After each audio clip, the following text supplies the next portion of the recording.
All right. Thank you all for coming. This is so exciting. I appreciate all of you taking time out to listen to everyone. My name is Denise Bradshaw, and I have a story I want to share with all of you. Oh, okay. It's a story of trust being violated, doctors not willing to speak up, and vaccines. In 2010, some of you might remember H1N1. That was the big virus that was going to come up from Mexico City and wipe us all out. The president at the time was Barack Obama. He went on TV and told us to get vaccinated.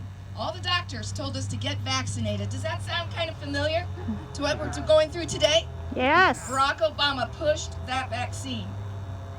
So the person I was at the time, I went, okay, not a problem. I'll go get the vaccine.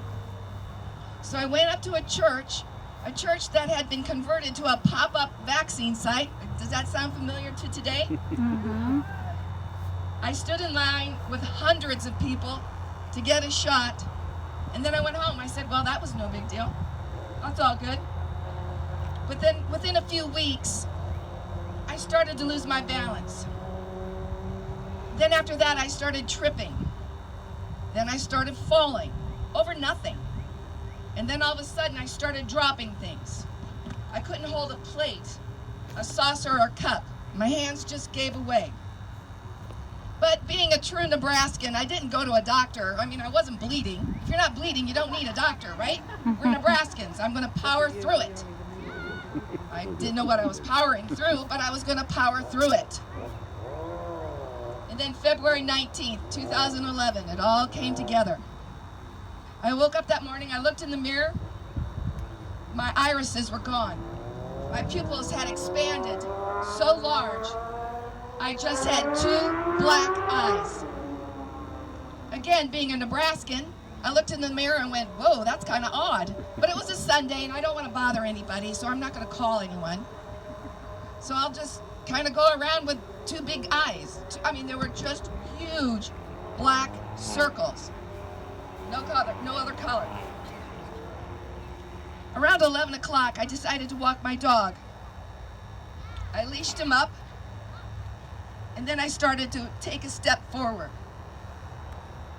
I know you can't see it here, but as I took a step forward, it's like the floor fell away. It was gone. I took a step forward, and I ended up doing like a lunge step. Pulled my leg back, and was like, whoa. So then I tried my other leg. I took another step. And again, it was this huge lunge. Brought my leg back, and I'm like, what is happening to me? And right then, the best way to describe it was like a wave of jelly came over my legs. Within a matter of seconds, I was down on my knees. Within a matter of seconds, I was flat on my belly. I was fully paralyzed from my hips down. I am not kidding. I was paralyzed. But fortunately, I still held on to my dog's leash, and I looked at him, because I live alone with my dog. And I said, please help me. Get me out of here. So my 80-pound boxer just started to drag. And then I started doing that worm motion you see in army movies. So between him dragging me and my arm movement, he got me to my phone, where I called 911. And I said, I think I'm having a stroke. I can't move, I'm paralyzed. And then I noticed all of a sudden, my hands and arms started tingling like crazy. The 911 dispatcher said, hang on, we're on our way. We'll be there very quickly. And they were. So they got me on the gurney. And on the gurney, they said, what hospital do you want to go to? I said, the med center. Take me to the med center. And they said, okay. So they got me into the ambulance. It's now about noon. I'm in the ambulance. They lock it all up. And then all of a sudden, I flatlined. I coded. And it's just like the movies. Now in retrospect, it was kind of cool. All of a sudden you hear, just like the movies. Because when you're paralyzed, you still have hearing. You don't need muscles or nerves to hear. You can hear fine. I heard an EMT say, God damn it, nobody dies on my shift. And I'm laying there thinking, well, sorry, dude. I think I might be busting your record. They didn't have those paddle things, so this EMT comes up and he starts pounding on my chest. And I feel my body coming up. Again, I'm paralyzed from the hips down. I couldn't even move my toes. And then all of a sudden, just like in the movies, you hear boop, boop, boop, boop, boop, boop. My heart came back. So they're talking to the dispatcher in the ambulance, and the EMT comes back and he whispers in my ear, "You're not going to make it to the med center. You will die before you get there. We're going to take you to Methodist. That's your only chance." Okay, all right, let's go. So they rush me to Methodist. I'm rushed into the emergency room, and out of nowhere, and at this point I could see through my eyes, I could see through slits. I couldn't open my eyes fully, but I could see through slits. And a young man rushes up to me. I don't know if he was a nurse, a doctor, an intern. And he whispers in my ear, and I'm not kidding. He said, "Did you get the H1N1 shot? I need to know now." And I don't know how to respond. I'm really overwhelmed. And he goes, "Nod, blink, make a sound. I need to know, did you get the H1N1 shot?" And so I kind of blink, and I make this guttural sound, kind of a goofy sound out of my throat. And he said, "Okay, you got the shot, all right. All right, we'll take care of you." And he left. I'm rushed into an emergency room. They get me on the bed there, and once again, I code. I code again. And the nurse turns around and says, "Denise, where are you going? It's not your time." And she starts shaking me and pounding me on the chest. And once again, my heart comes back. Boop, boop, boop, boop. And she whispers in my ear, "Thank you for believing in me. I'm going to take care of you. It's not your time." So they put me through a battery of tests, and let me tell you, they are incredibly painful. I'm not an easy one to cry unless it's a John Wayne movie, then I'm bawling. But outside of that, I'm not an easy crier. I cried. The tests were incredibly painful. So they put me in a private room, and a neurologist comes in and he says, "Well, you either have myasthenia gravis, MS, or Guillain-Barré. We're going to know within the hour."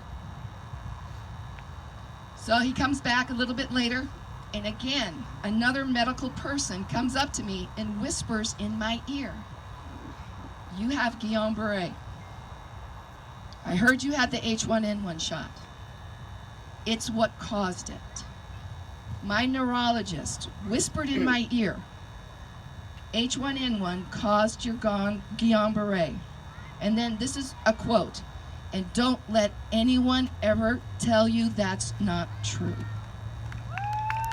But he whispered it. He was whispering. He wouldn't stand up and say it. He whispered it in my ear. So I then go through these protocols called blood washing and very, very intensive physical and occupational therapy. But I go from laying in a bed to sitting up in a wheelchair, getting onto a walker, getting onto a cane, and now I can walk on my own. Woo.